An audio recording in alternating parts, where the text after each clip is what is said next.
Hello friends, मेरा नाम भावना सिंह है और हम पढ़ने जा रहे हैं relationship between the revenue concepts. आज हमारा सेकंड लेक्चर है रेवेन्यू चैप्टर को लेकर। क्या रिलेशनशिप होल्ड करती है अलग अलग रेवेन्यू कंसेप्ट्स के अंडर। लास्ट लेक्चर में हमने रेवेन्यू कंसेप्ट्स में पढ़ा कि तीन चार तरह के टर्म्स यूज़ किए जाते हैं, which are total revenue, average revenue and marginal revenue. हमने उनका एक जनरल मीनिंग समझा था बहुत सिंपल लैंग्वेज में, और उनके फॉर्मूलाज कैसे कैलकुलेट करते हैं वो जाना था। नाउ आज हम रिलेशनशिप देखेंगे ये अलग अलग रेवेन्यू कंसेप्ट्स के अंदर। Let's begin. तो रिलेशनशिप जो है अलग अलग रेवेन्यू कंसेप्ट्स के अंदर वो दो सिचुएशंस के अंडर डिस्कस की जाती है। There are two situations.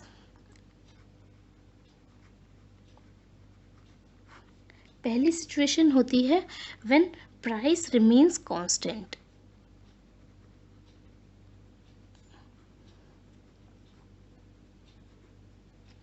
और यानी कि ये कब होता है, ये होता है परफेक्ट कंपटीशन के अंदर।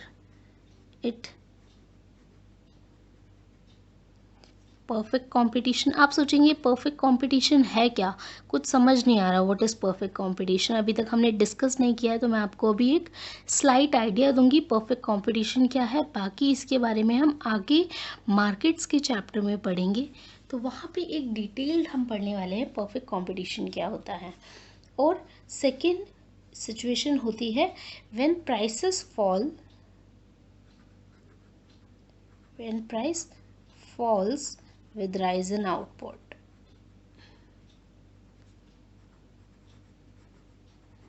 और ये कब होता है, it happens in imperfect competition.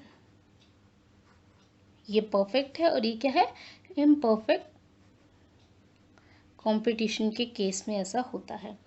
Now अगर मैं आपको कहूँ कि जब प्राइस, मैं कहूँ आपको कांस्टेंट रह रहा है, ये सिचुएशन कब आती है, ये आती है जब फर्म है वो एक्सेप्ट कर लेती है एक ही प्राइस, सेम प्राइस को एक्सेप्ट कर लेती है जो एक इंडस्ट्री ने डिटरमाइन किया है। एक क्या होती है, एक तो फर्म होती है यानी एक कंपनी, एक इंडस्ट्री होती है यानी सारी कंपनियां मिलकर, या पूरी जो भी इंडस्ट्री है वो पूरी मिलके जो प्राइस डिटरमाइन करती है, उसी प्राइस को अगर फर्म अपना ले तो ये क्या कहते हैं, फर्म ने इंडस्ट्री के प्राइस को अपना लिया है, अपना मान लिया है। और इसका मतलब वो एक ही प्राइस लेकर चल रही है, हर यूनिट ऑफ आउटपुट सोल्ड के साथ एक ही प्राइस लेकर चल रही है। और एक होता है कि प्राइस फॉल कर रहा है विद राइज इन आउटपुट, जैसा कि मैंने आपको बताया कि जितना ज़्यादा क्या कहते हैं, जितना ज़्यादा ये कंपनी की अपनी ओन प्राइसिंग पॉलिसी होती है, यानी कि ऑब्वियसली जितना ज़्यादा सेल करोगे आपको प्राइस कम करनी पड़ेगी। क्यों? क्योंकि कंज्यूमर पागल नहीं है, बायर पागल नहीं है, और वो जितना ज़्यादा अगर कुछ खरीद रहा है तो वो कहेगा कि मेरे लिए प्राइस कम करो। तो अगर प्राइस रिमेन कांस्टेंट रहेगा तो इसके केस में हमारा जो ग्राफ है वो किस तरह का बनता है, वो इस तरह का, यानी प्राइस हमारा अगर हम यहाँ डिनोट करें और क्वांटिटी एक्स एक्सिस पर डिनोट करें तो इस तरह का, यानी एक स्ट्रेट लाइन, यानी प्राइस हमारा क्या होगा, सेम रहेगा। ये किस सिचुएशन में हो रहा है, नंबर 1 सिचुएशन में हो रहा है, नंबर 1। और ये नंबर 2 की सिचुएशन में क्या होगा, नंबर 2 की सिचुएशन में होगा कि जब प्राइस हमारा फॉल कर रहा है विद राइज इन आउटपुट, यानी प्राइस यहाँ है, आउटपुट यहाँ है। तो सेकंड केस में आप देखेंगे तो प्राइस हमारा फॉल कर रहा है। आप देखेंगे यहाँ पे आउटपुट अगर क्या कहते हैं, ए से A1 हो गया है, ए से A' हो गया है, यानी आउटपुट हमारा इंक्रीज हो गया है, तो प्राइस क्या हो रहा है, डिक्रीज हो रहा है, यानी P से P' हो गया है, यानी डिक्रीज हो रहा है प्राइस में, आउटपुट इंक्रीज होना। ये कब होता है, ये इम्परफेक्ट कंपटीशन के अंदर होता है। अब परफेक्ट कंपटीशन क्या होता है, इम्परफेक्ट कंपटीशन क्या होता है, इसको मैं एक जनरल सेंस में आपको समझा देती हूँ क्या होता है। So perfect competition, perfect competition होता क्या है, परफेक्ट कंपटीशन एक ऐसी मार्केट, कॉम्पिटिटिव एक एक्चुअली एक मार्केट होती है एक तरह की, TETI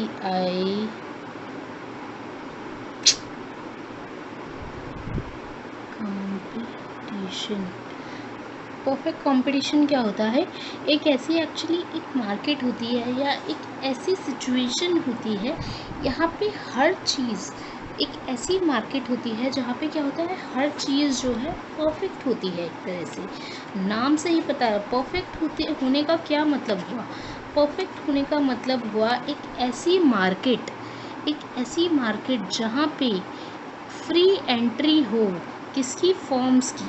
कोई भी फर्म एंटर कर सके फ्रीली और कोई भी फर्म एग्ज़िट कर सके फ्रीली, यानी क्यों फ्री एंट्री होती है इस चीज़ की, बायर्स की और सेलर्स की। और एक ऐसी मार्केट सिचुएशन होती है जहां बहुत लार्ज नंबर ऑफ बायर्स और सेलर्स होते हैं, यानी कि very large number of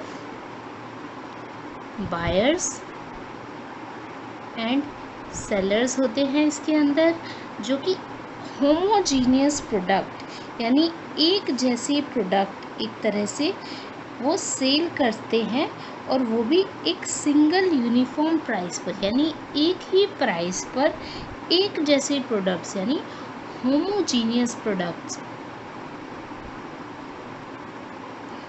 homogeneous product sell करते हैं ऑलमोस्ट एक सिंगल प्राइस पर n number of buyers and sellers होते हैं। और क्या होता है, ये एक तरह की परफेक्ट कंपटीशन। एक तो बायर्स एंड सेलर्स बहुत ज़्यादा होते हैं, पहली चीज़ मैंने आपको कहा। होमोजीनियस प्रोडक्ट होता है यानी प्रोडक्ट जो है बिल्कुल आइडेंटिकल होते हैं हर रिस्पेक्ट में, यानी एक ही साइज़ का प्रोडक्ट है, हर एक ही शेप का, क्वालिटी का, कलर, सब क्या है, एक ही तरह का प्रोडक्ट होता है। और कोई भी फर्म क्या होती है, फ्रीडम होता है उसको एंटर करने में, freedom of entry and exit of firm, यानी कोई भी फर्म कभी भी एंटर और एग्जिट कर सकती है। परफेक्ट नॉलेज होती है हर किसी को हर चीज़ के बारे में। परफेक्ट नॉलेज मतलब पूरी नॉलेज होती है किस बारे में, बायर्स और सेलर्स को हर तरह की नॉलेज होती है, फुल नॉलेज होती है, कि प्राइसेस की नॉलेज होती है उन्हें, कि सारे प्राइसेस की पूरी नॉलेज होती है, किस तरह के गुड हैं, क्या टेक्नोलॉजी है, हर चीज़ की पूरी नॉलेज होती है। और क्या है, सारे फैक्टर्स ऑफ प्रोडक्शन जो है, लैंड, लेबर, कैपिटल, ऑनर, ये क्या है, परफेक्टली मोबाइल होते हैं, यानी कि कोई ज्योग्राफिकल रेस्ट्रिक्शन नहीं होता है इनके मूवमेंट में, परफेक्ट मोबिलिटी होती है। किसमें, mobility of factors of production.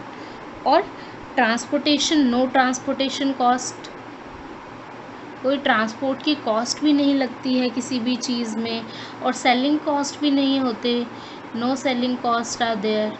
तो मतलब कोई कॉस्ट नहीं होते, एक ही जैसा प्रोडक्ट है, कोई भी फर्म कभी भी आ सकता है, जा सकता है, लार्ज नंबर ऑफ बायर्स। ऐसी तो कोई मार्केट होती, मतलब ऐसी हाइपोथेटिकली कोई मार्केट नहीं होती देखा जाए तो। रियल में हम देखें, मतलब हाइपोथेटिकली हो सकती है, बट रियलिटी में सोचें तो कोई ऐसी मार्केट हो ही नहीं सकती यार, कि जिसमें कोई एक ही तरह का प्रोडक्ट है, इतने नंबर ऑफ बायर्स और सेलर्स हैं। तो इन रियलिटी परफेक्ट कंपटीशन कभी एग्जिस्ट नहीं करता। बट अगर एक क्लोजेस्ट एग्जांपल मैं आपको इस तरह की मार्केट का बताऊं, तो आप वीट या राइस की, यानी एग्रीकल्चरल गुड्स की मार्केट का सोच सकते हैं, क्योंकि एग्रीकल्चरल गुड्स की मार्केट में बहुत सारे बायर सेलर्स होते हैं, होमोजीनियस, कोई कभी भी आ सकता है, कभी भी जा सकता है, और लोगों को हाँ नॉलेज होती है, और परफेक्ट मोबिलिटी तो नहीं होती फैक्टर्स ऑफ प्रोडक्शन में, बट थोड़ी बहुत रहती है, बाकी ट्रांसपोर्ट कॉस्ट लगते हैं। तो मतलब एक क्लोज एग्जांपल, अगर मैं क्लोजेस्ट एग्जांपल आपको दूं, तो वो है एग्रीकल्चरल गुड्स का। बाकी परफेक्ट कंपटीशन रियलिटी में एग्जिस्ट नहीं करता। तो ये एक क्या है, ये एक मार्केट सिचुएशन है जिसके अंदर ये सारी की सारी कैरेक्टरिस्टिक्स होती हैं। क्या होती हैं? ये सारी की सारी कैरेक्टरिस्टिक्स होती हैं। उसको क्या कहते हैं? Perfect competition. और जिस भी मार्केट में ये सब नहीं अवेलेबल है वो सब इम्परफेक्ट के अंदर आ जाएगा। जो ऐसी मार्केट नहीं है वो क्या है? वो इम्परफेक्ट कंपटीशन की मार्केट है। इम्परफेक्ट के अंदर बहुत तरह के टाइप्स आते हैं, वो मैं आने वाले चैप्टर्स में आपको समझाऊंगी। सो अभी के लिए सिर्फ इतना आपके लिए इम्पॉर्टेंट है जानना कि परफेक्ट मार्केट क्या होती है और इम्परफेक्ट मार्केट क्या होती है और इन दोनों में क्या डिफरेंस है, सो दैट मैं आपको इस रेवेन्यू कंसेप्ट को आगे समझा सकूँ। नाउ मैंने आपको बताया था कि जो अब हम अलग अलग रिलेशनशिप पढ़ेंगे रेवेन्यू कंसेप्ट्स के अंदर, इन दो सिचुएशंस को ध्यान में रखते हुए, यानी कि जब प्राइस हमारा कांस्टेंट रहेगा, कांस्टेंट कब रहेगा? परफेक्ट कंपटीशन में। और जब प्राइस हमारा फॉल करेगा विद राइज इन आउटपुट, वो इम्परफेक्ट कंपटीशन में। नाउ पहला हम रिलेशनशिप पढ़ेंगे बिटवीन AR एंड MR जब प्राइस हमारा कांस्टेंट रहता है। पहले हम प्राइस कांस्टेंट की ही रिलेशनशिप पढ़ेंगे। व्हेन प्राइस रिमेन्स कांस्टेंट, इस केसेस में हमारे क्या रिलेशनशिप बनते हैं? पहला रिलेशनशिप है relationship between average revenue and marginal revenue. Average revenue और मार्जिनल रेवेन्यू के बीच में क्या रिलेशनशिप बनता है? तो जब प्राइस हमारा सेम रहेगा, अब हम कांस्टेंट प्राइस की बात कर रहे हैं, यानी परफेक्ट कंपटीशन के केस में प्राइस हमारा सेम है हर लेवल ऑफ आउटपुट पे। कोई भी क्वांटिटी ले लो, हर लेवल ऑफ क्वांटिटी पे हमारा प्राइस क्या है? सेम है। तो कोई भी फर्म जो है, कोई भी फर्म मतलब कितनी भी फर्म आ जाए, वो क्या है? इन्फ्लुएंस नहीं कर पाएंगे मार्केट प्राइस को, यानी मार्केट का जो भी प्राइस होगा उसको चेंज नहीं कर पाएंगी। क्यों? क्योंकि परफेक्ट कंपटीशन है, प्राइस हम एक ही लेकर चल रहे हैं, तो कोई भी फर्म मार्केट के प्राइस को यानी चेंज नहीं कर पाएगी, इन्फ्लुएंस नहीं कर पाएगी। फर्म क्या है? सेल कर सकती है ज़्यादा quantity of any product same price पे, वो कितना भी क्वांटिटी ऑफ प्रोडक्ट सेल कर सकती है। इसका मतलब हर रेवेन्यू जो है, रेवेन्यू हर एडिशनल यूनिट के साथ जो है एवरेज रेवेन्यू के इक्वल आएगा। मेरा मतलब ये मैंने क्या कहा, इसका मतलब क्या है? Revenue from every additional unit, additional unit का क्या मतलब हो गया? Marginal revenue is equal to average revenue, यानी मार्जिनल रेवेन्यू हमारा क्या है? एवरेज रेवेन्यू के इक्वल आएगा। क्यों? क्योंकि एक फर्म सेल कर सकती है कोई भी quantity of output at the same price. इसी चीज़ को अगर मैं आपको एक स्केड्यूल के तौर पे समझाऊं तो यहाँ पे यूनिट सोल्ड ले लेते हैं हम, और यहाँ पे यूनिट सोल्ड यानी कि क्वांटिटी, और यहाँ पे अगर मैं आपको प्राइस बताऊं, मैंने आपको कहा कि 1 2 3 4 5 मान लो 5 यूनिट्स हैं हमारे पास, और हमने प्राइस लिया कि हमें पता है प्राइस हमें कांस्टेंट ही रखना है, हमने 5 प्राइस रख दिया मान लीजिए, यानी हर यूनिट ऑफ आउटपुट के साथ हमारा प्राइस क्या होगा? सेम ही रहेगा। तो यहाँ पे मैंने क्या कहा कि रेवेन्यू हमें हर एडिशनल यूनिट के साथ कितना मिल रहा है, हर एडिशनल यूनिट के साथ हमें कितना रेवेन्यू मिलेगा, आप बताइए। यानी यहाँ पे अगर मैं टोटल रेवेन्यू निकालूं तो टोटल रेवेन्यू क्या हो गया? पहला आपको पता है प्राइस इनटू क्वांटिटी होता है टोटल रेवेन्यू। प्राइस मैंने आपको कहा था इज इक्वल्स टू AR होता है। नाउ प्राइस इनटू क्वांटिटी यानी 5 × 1 5, 5 2 ज़ा 10, 5 3 ज़ा 15, 5 4 आर 20, 5 5 आर 25, नाउ सिमिलरली ये तो टोटल रेवेन्यू होगा। यहीं पर अगर मैं आपको मार्जिनल रेवेन्यू निकाल कर दिखाऊँ इस चीज़ का, तो मार्जिनल रेवेन्यू क्या होता है? Total revenue of n unit minus total revenue of n minus 1। यानी यहाँ पे 5 minus 0 5, 10 minus 5 5, 15 minus 10 5, 20 minus 15 5, 25 minus 20 is 5। अगर प्राइस हम सेम रखेंगे तो आपको पता है टोटल रेवेन्यू इतना आएगा, और मार्जिनल रेवेन्यू आप देख सकते हैं प्राइस और मार्जिनल रेवेन्यू यहाँ पर क्या दिख रहे होंगे आपको? सेम दिख रहे होंगे। प्राइस और मार्जिनल रेवेन्यू क्या दिख रहे होंगे? सेम। यही मैंने कहा कि अगर प्राइस कांस्टेंट रखेंगे तो रेवेन्यू हर एडिशनल यूनिट के साथ हमारा एवरेज रेवेन्यू के इक्वल आएगा। एवरेज रेवेन्यू यानी कि प्राइस के इक्वल आएगा। आपको पता है प्राइस हमारा AR ही होता है, average revenue is equal to price. So I hope आपको ये बात समझ आ गई हो कि एवरेज रेवेन्यू और प्राइस सेम होता है, और अगर हमारा प्राइस हम कांस्टेंट रखेंगे तो हमारा मार्जिनल रेवेन्यू और प्राइस भी सेम आएगा। इस केस में जो हमारा ग्राफ होता है वो किस तरह की शेप का कर्व लेता है? हमारे ग्राफ का कर्व जो है वो होता है ये। यहाँ पर हम लिखते हैं यूनिट्स हमने कितनी सेल करी है, यूनिट सोल्ड।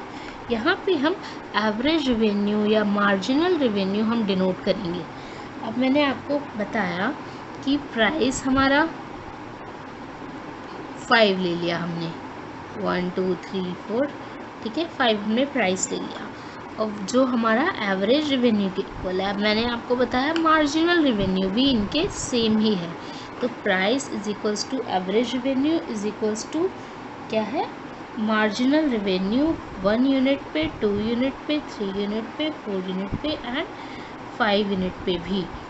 किस यानी इन पांचों यूनिट पे अगर मैंने डिनोट करके आपको दिखाया तो ये कर्व जो है, यानी ये जो है ये क्या है हमारी? ये लाइन है जो हमें प्राइस बताती है, या एवरेज रेवेन्यू दिखाती है, या मार्जिनल रेवेन्यू दिखाती है। आई होप आपको ये बात समझ आ गई हो।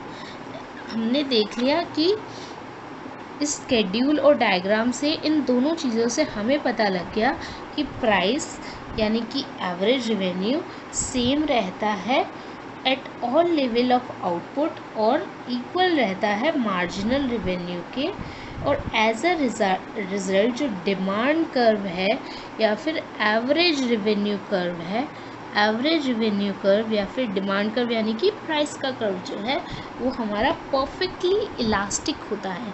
मैंने आपको बताया था इलास्टिक का क्या मतलब होता है। ये इस तरह का जो एकदम स्ट्रेट लाइन क्या पैरेलल टू एक्स एक्सिस जो होती है वो क्या होती है? परफेक्टली इलास्टिक होती है। तो यहाँ पे ये जो डिमांड कर्व या AR कर्व है इस केस में हमारा क्या है? परफेक्टली इलास्टिक है। ऑलवेज रिमेंबर कि जो भी फर्म है वो सेल कर सकती है more output at the same price. जब भी कोई भी फर्म ज़्यादा आउटपुट सेल कर सके एक ही प्राइस के ऊपर, तो एवरेज रेवेन्यू हमेशा मार्जिनल रेवेन्यू के इक्वल आएगा। ये आप याद रखिएगा। नाउ सेकेंड रिलेशनशिप, तो हमने फर्स्ट रिलेशनशिप बताई कि AR और MR के बीच में होती है जब प्राइस हमारे कांस्टेंट रहे। यहीं पे अगर हमारे प्राइस कांस्टेंट है तो हमारी क्या रिलेशनशिप होगी?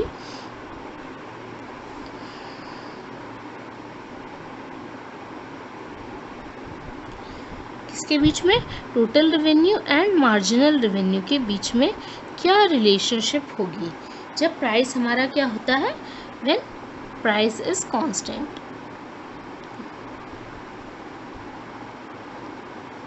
जब आपको पता है प्राइस कांस्टेंट है यानी कि हमारा इस तरह से जो कर्व है प्राइस का हमने कांस्टेंट बना लिया। ये प्राइस है हमारा विच इज़ इक्वल्स टू क्या होता है? AR है हमारा और MR भी है। अभी हमने देखा क्यों? क्योंकि यहाँ पे प्राइस हमने कांस्टेंट रखा हुआ है। प्राइस AR MR तीनों क्या है? हमारे इक्वल है।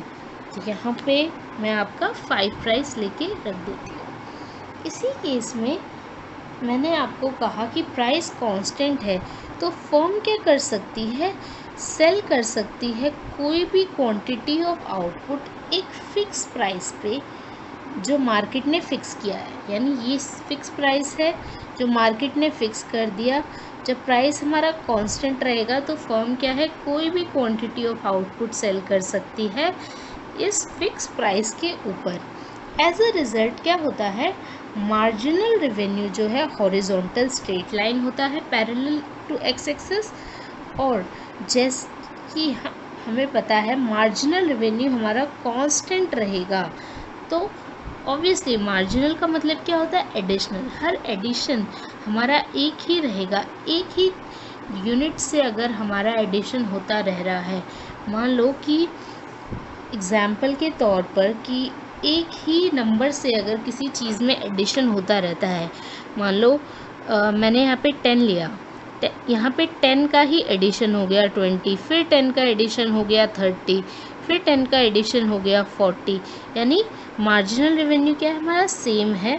तो ये क्या है, कांस्टेंट रेट, यानी कि कांस्टेंट रेट पे हमारा इंक्रीज़ हो रहा है इस वैल्यू के अंदर, यानी 10 10 10 एक कांस्टेंट रेट पे इंक्रीज़ हो रहा है। इसका मतलब क्या हुआ कि जो टोटल, जब मार्जिनल रेवेन्यू हमारा कांस्टेंट रहेगा तो जो टोटल रेवेन्यू में जो इंक्रीज़ आएगा वो क्या होगा, एक कांस्टेंट रेट पर होगा, एक सेम रेट पर होगा।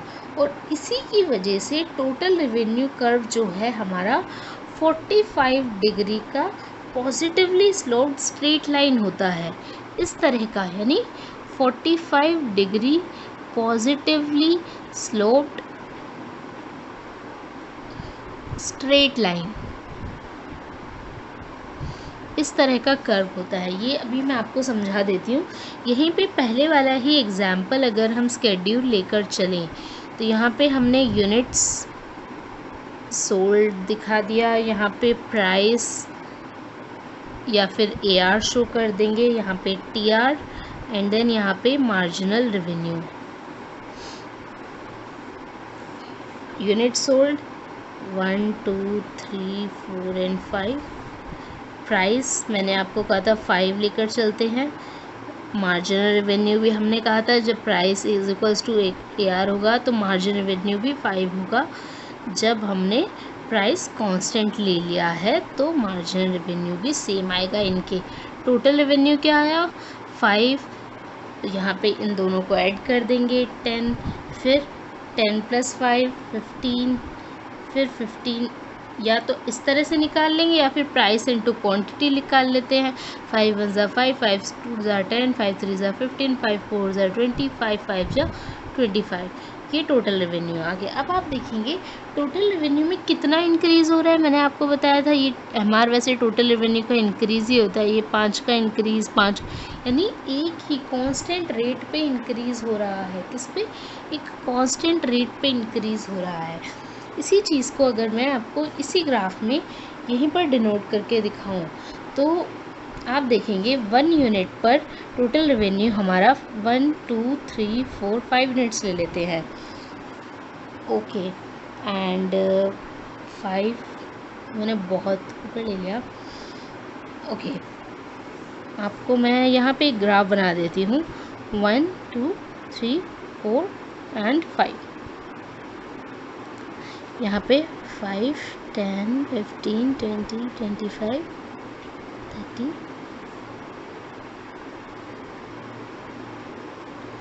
25 एंड 30। नाउ 0 यूनिट्स पर अगर हमारा कुछ नहीं है, 0 यूनिट्स पर 0 ही होगा। एंड 0 यूनिट्स पर 0 क्यों होगा, क्योंकि अगर हम कुछ भी सेल नहीं कर रहे तो हमें क्या पैसे मिलने वाले हैं, कुछ भी नहीं मिलने वाले।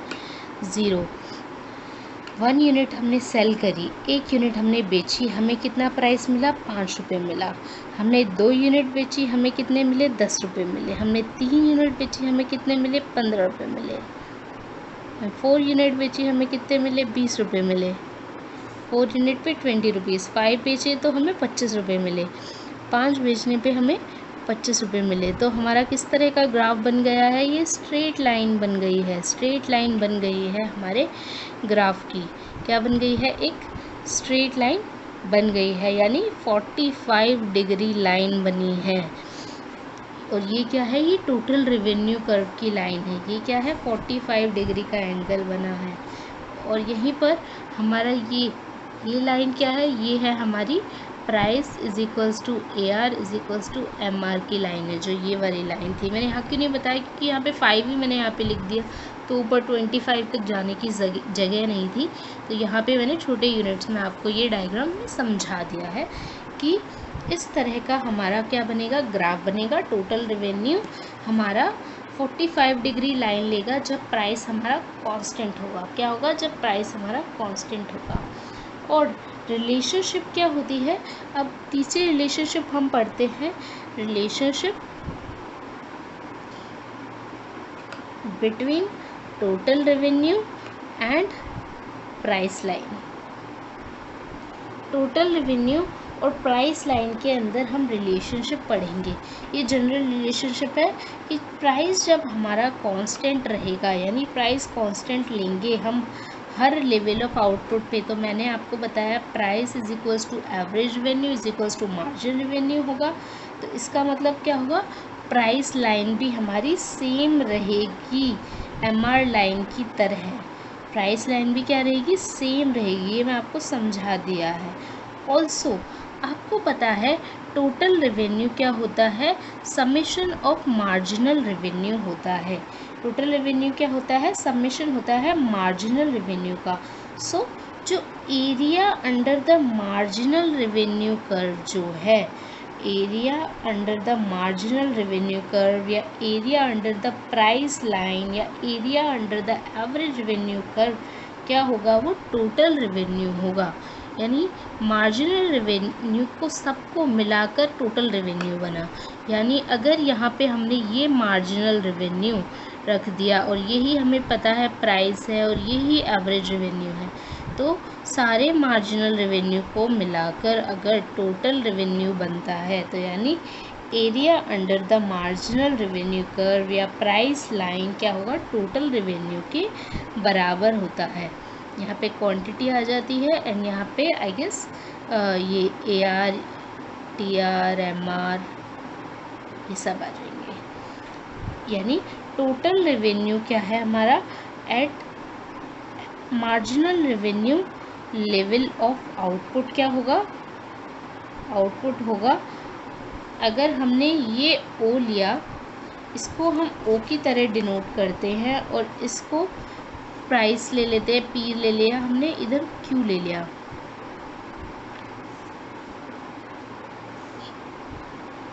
ये X है यानी क्वांटिटी, क्वांटिटी के इसमें एक Q ले लिया, P ले लिया, यहाँ पे R ले लिया। तो ये प्राइस लाइन है, आप जानते हैं ये क्या है, ये प्राइस लाइन है, यानी ये मार्जिनल रेवेन्यू की भी लाइन है। तो टोटल रेवेन्यू इस MR लेवल ऑफ आउटपुट पे, यानी इस MR लेवल आउटपुट पे टोटल रेवेन्यू हमारा क्या होगा, टोटल रेवेन्यू होगा OP into OQ, OP into OQ which is area under the price line.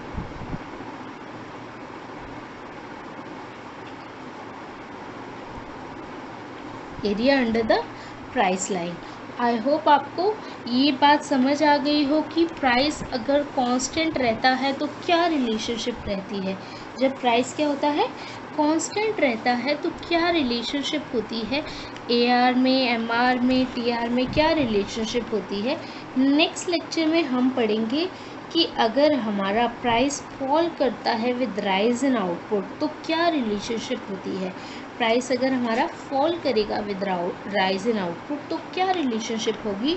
और हम दो simple concept which is break even point और शट डाउन पॉइंट भी हम साथ साथ समझ लेंगे और हमारा लेक्चर ख़त्म हो जाएगा। सो आज के लिए इतना ही। नेक्स्ट लेक्चर में मैंने आपको बता दिया क्या पढ़ेंगे। प्लीज़ ख्याल रखिएगा और कोई भी डाउट्स हैं आपको तो आप मेरे को कमेंट बॉक्स में मैसेज करके बता सकते हैं। Please subscribe to my channel the B academy. Take care, stay happy and stay healthy.